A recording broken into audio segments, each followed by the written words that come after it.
What's up, guys? We really have to stop meeting like this, but this is just gonna be a video that I realized I've never really made, and this is basically what 75% of my content is, which is just taxidermy. So in this video, I'm just gonna be breaking down the process of how I, mount basically any deer or just any animal with horns. But today I'm gonna do a doe because there's not a ton of videos on how people mount does. But right now, I've already done the main part, obviously skin the head, and right now I have it just in a pot going to boil. I do the boiling method. I'm not a beetle person or anything like that. And when I do does, I keep the jawbones in. So like I said, once this gets to a boil, I'm going to add a little bit of 40% by volume liquid peroxide. I can't get too much of it because I literally buy the entire stock that the beauty shop has. So every time they come in, they know what I'm looking for, and they say they haven't stocked up recently. But once that starts to simmer, I'm going to add some of that. And then from there, I'm going to power wash. And I'm going to try to keep this video as short as possible. But like I said, from here, I'm going to power wash. Then after I power wash, I'm going to put it back in the boil with the peroxide. And if it's not white enough, I can just use whitening cream and BW2. But usually it should be white enough because this isn't a big skull and there's not much, flesh or tissue on it. And so because does are, normally way more greasy than a buck, I'm always going to take a little bit of OxiClean powder, just like very small amount, if you can see that. Then I'm going to toss it into the boil. And after I do that, I'm just going to stir it up a little bit.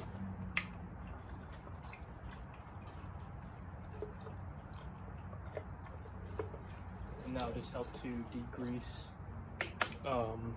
the skull a little bit, and it'll help the flesh to come off the bone even more when it comes to power washing time. Okay, so now that this is at a simmer, I'm going to add the peroxide.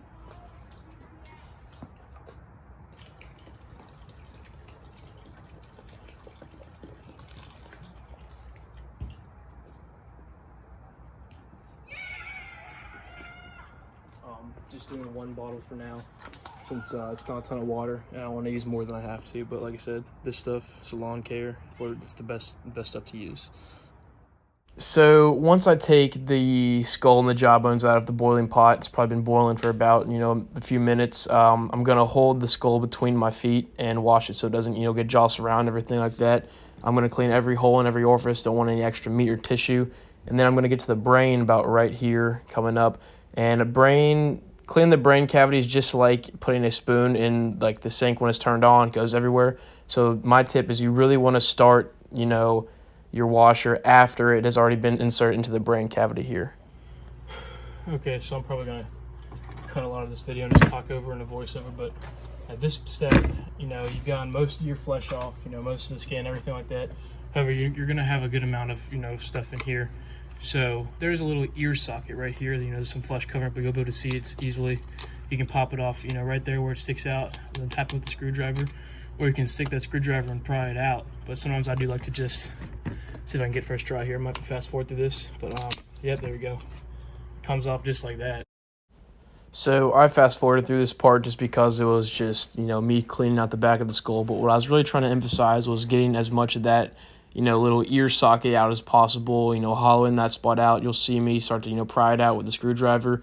You'll see me start to hit it with the screwdriver, break that hole, that little ear hole out, and that's going to get out a ton of meat. And then once you get that meat out, you go back and you power wash it. When you power wash it, just everything's already loose and broken up, and it'll all flush right out. And especially when it dries, you can also critique it when you're done there. And from there, then you're going to go to the nasal cavity. You're going to take, thank God I got forceps because I was doing this with pliers before. It's just so hard to reach. But you're going to take something long. A long screwdriver works as well. But I learned with forceps, you can just reach in there. You're going to just keep breaking stuff up, breaking it. But actually, right now, I think I'm going to take a long screwdriver. Like I said, maybe a fat one like this. It's probably, 6 inches long, 7, 8. But so you're going to just kind of go in there. And you're gonna break all of these crunchies up, the nose tissue and all of that stuff. So that way, because you'll get a lot of fat buildup, and you'll even get a membrane in there that you cannot have in there. Or else it's gonna, turn the skull, a gross yellow once you dry it and bleach and everything like that. So once again, I just fast forward through this part because it's kind of self-explanatory what I'm doing. I'm just breaking up, the nasal tissue with the the scissors, the forceps, the pliers, the screwdriver, all that stuff, whatever you have to use to break it up. And then as I show after this, once you break it up, you're going to go and power wash again, right down that nasal cavity, and everything's already broken up, so that power washer will just take off all of the, the membrane, the bone, all the fat there and stuff. So that's one of the most satisfying things to do after you break that cavity up. So this part right here can be one of the most frustrating yet, relieving parts of the job, which is just removing the brain after you blow all of the brain matter out, because you still have that outer, I guess, shell, you could call it, of the brain. So what I do, thank the Lord I have forceps now, because I'm able to kind of just reach in there with either the forceps or the surgical scissors and, cut all the brain's membranes on the outside. And it takes me a few minutes this time, but, I get a good grip with the pliers or whatever I'm using. And from there, I'm able to, kind of spin and twist, as you can see in the time lapse here, until that whole brain comes out. You'll see a big chunk come out coming up in a second, and that's what you want. Okay, well, finally got that big chunk, as you can see. But inside the brain, you can see how it's pretty clean. Like I said, when you go back to the power of the washer, you're going to stick your washer in there again, just get all that leftover stuff. Really go up and down these spots right here where they hold a lot of gunk. Get that clean. If you really can't get it, don't stress. You can just wait until it's dry. You can take a drill or a Dremel screwdriver, whatever you want, just pick all this stuff out when it's dry, because it's a lot easier to do when it's not still, wet and slippery. So I'm going to pry these out a little bit more if I can. So as I said, before, once I went and got the nasal cavity and the brain out, I went back with the wash one more time and just, clean everything up again. Okay, once your dough is nicely clean, or your skull in general, a little bit of stuff here, but I can pick that off when it's dry. You're going to put them back into the boil.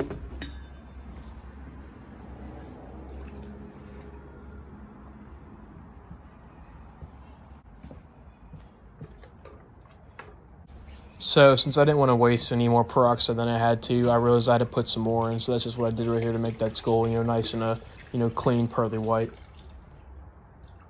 I also forgot to mention that when you have your clean skull and jawbones and everything like that, you just want to turn your burner back on just to a simmer, where it's just going to get, nice and hot, but not to like a rolling boil or anything like that. So since I live near a parkway, you couldn't really hear me talking here, but basically I had them, in the simmering water for probably, 10, 15 minutes, and then I looked at them and they were ready to go, so I just pulled them out here. They're going to be hot, so I do recommend wearing a glove.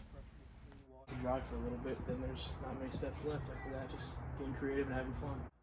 I also forgot to mention that when you pull them out of the peroxide, you want to spray them down with some regular, cold tap water, just any regular water out of the hose. I just use a squirt bottle with, sink water in it.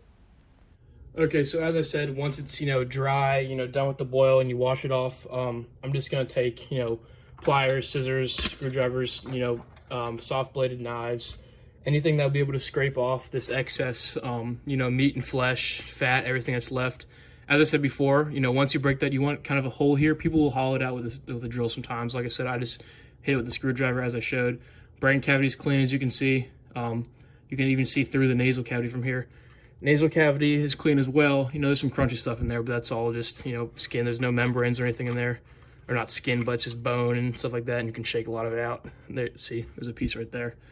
And especially when that's dry, it'll kind of crumple off. But you want, sometimes it's a little bit easier when it's still a little wet, but I'm going to time lapse this, but I'm basically just going to take, something stuff, and maybe even use the side of the scissors and just scrape off, it's like, any excess, because, you'll always get a little bit of leftover fat. Like if you can see right there, that's just a teeny chunk that I can just scrape off with my finger or nail or whatever I want. So time lapse here. So I never really mentioned it, but this was actually one of the cleanest skulls I've ever done. I'm not sure if it was because it was a dough, so it was just easier or what, but it was very clean.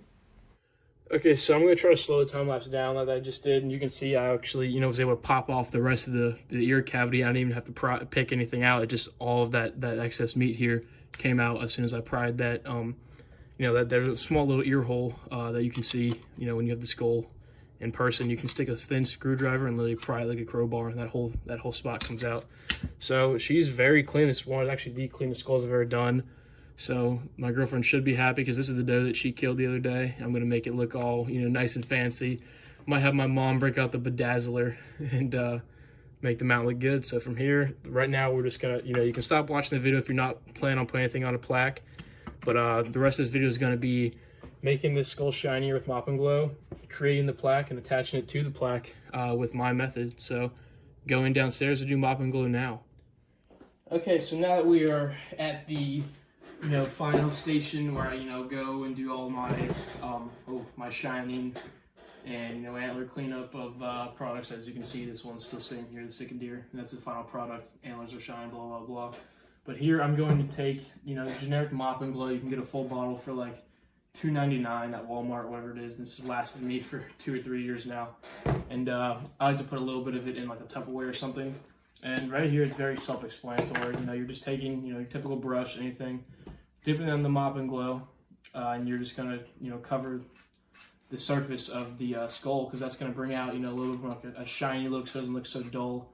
It'll look better, especially in the light when it's on the wall or whatever you're doing with it, and it just gives it a glossier finish. A lot of bucks I don't do this with because it's just a pain. I'll do the antlers, but I won't do the skull itself. But I'm basically just going to cover the top of the skull. You don't need to worry about getting down there because no one's really going to see that. But gonna get as much of this as I can, especially on the teeth, because you want the teeth to look nice and shiny, like she just brushed her teeth. And it's basically gonna sit there and let that dry. I'm gonna use whatever I have left for the jaw bones, because the jaw bones are gonna go on the mount as well. Yeah, so I'm just gonna fast forward and mute this because I was just talking way too much about stuff that doesn't really matter. But like I said, I was just covering the jaw bones with the mop and glow, and that's all I should have even said. So here, this is all plaque creation. This is for my girlfriend, and she wanted the design to be the way she wanted it. So I was, just filming her stenciling and wood burning and everything like that. And she is a much better wood burner and engraver than I am, so I was glad to let her do it. So this should look really good in the end. As you can see, just all of the pieces coming together. She did her initials here with a stencil, because I finally got a stencil, because my previous works with freehand, I just looked awful. Okay, so it's a few hours later. I charged my phone up and everything like that. But it is time to basically just finish the plaque and attach the skull to the plaque. So first, I just want to get my rough outline of where I'm going to have like the nameplate and everything like that. So I think I'm going to have it like that. Put the dough down here, wrap the jaw bones around. So going to fast forward probably through the entire thing except for a few steps on how I mount my deer without a screw. So time-lapse incoming, I'll break it down where I need to, or I'll do a voiceover. So after doing dozens of these, I finally learned to install the hanger, picture hanger, whatever I was using before. So here I'm just measuring the dimensions of where I'm going to have the hanger, and then installing the hanger, making sure I don't use screws too long and don't put it too tight where it's going to crack any of the wood, and make sure it's centered where it's not going to swing side to side. So here I measure where I want to have the peg on the plaque. I want to make sure it's centered, then I can move it vertically up and down wherever I want to have it. And then I take a 3/8 drill bit and I drill down all the way through the plaque. I kind of smoothen the peg itself with a Dremel. You can use sandpaper, but it takes longer. I put it in. I have to hammer it down a little bit to make sure it's tight. I apply wood glue to the back, as you can see I'm doing right now. And then basically that's the peg. I'm going to see where I want to have the jaw bones sticking out or sticking around the skull here. Okay, so I'm not going to time-lapse this part of the video, mainly because it is, I don't want to say tricky, but you got to pay attention here just to make sure. I mean, it's not that hard, don't worry, or anything like that, but right now, when I take the jaw bones, I make kind of like a field goal, like a horseshoe shape, making like a U, and then I insert the skull on over. But what you want to make sure is that these jaw bones are, firm, where they're not going to be, moved or jostled or come off, because technically this part of the skull down here will be sitting right here on top of the jaw bones. And usually I've used shoe glue for this, which for some reason works surprisingly well, but I'm just going to use hot glue this time because I know for a fact it'll work, or I'm hoping it'll work. But I'm going to glue these down, and I'm going to time-lapse that because you'll need to watch me gluing them down. But you just want to make sure, and after you take hot glue, if you have any super glue, I'll show you the way I do, but I do recommend applying some just down here so everything here stays connected. So somehow I forgot that hot glue dries insanely fast, so I actually had to, take 2 tries of this because I had put the glue on the jaw bones, and when I went to put them on the plaque, it had already dried, so I had to peel it off and redo it again. But I got it the second try, and that's really all that matters. So these are now, they're secured. So I'm just going to test to make sure I like the way it looks, which I do. I don't want to turn towards the camera right now just because I'm not done. But I'm going to apply the nameplate, and then from there, she's done. So I'm gonna, use some wood glue here, just generic wood glue. Not gonna hot glue wood to wood if I have glue, but I'm gonna take a rubber glove, put it on my finger, and just smear it here. I'm gonna time lapse this probably, and then just stick it on. And from there, that is done. After I put the nameplate on, I placed something heavy on top of it so that way it could dry with no air pockets under it. So basically this has dried, and I was a little hesitant to do this part, mainly because we reloaded these 284 Winchester bullets and they don't make them anymore. But I want to make it special first, so I'm going to add a bullet. I'd say probably above the nameplate or somewhere like that. Probably right there, actually. But, yeah, so she has her casing right now, so I'm not going to ask her for that back. I'm just going to use an empty that I have and put it on. So just going to add a final touch real quick before I put the skull on. Okay, so all you got to do, so the way I do this mount actually is no drilling, no screwing. So basically gravity is what keeps this skull on the plaque. And that way if someone wants to, they can just take it off and look at it. But literally simple as that. You're going to slip the peg into the brain cavity here and just literally going to sit there. So I'll show a picture of what it looks like on the wall, but I'm also going to show you guys right here, right now, with me trying not to wobble, because I think that wood glue might still be a little bit, not be 100% dry yet, but that is basically the final product right there. And I'm going to show a picture coming right now. So I take that back. I'm actually going to take a video of, everything so that we can see what it looks like and when it hangs. But I do recommend hanging the plaque first and then inserting the skull on. That way it can be balanced, but it can move. You can move it left and right. I'm not going to do it, but you can take it off if you would like to. You can see how it's loose. Not going to take it off or anything, but basically you got the bullet here, the name tag, and the skull with the jawbones. So with that being said, thank you guys for watching, and comment, what else you guys want to see. I can do just about anything. Then just made a video on how to do crown mounts.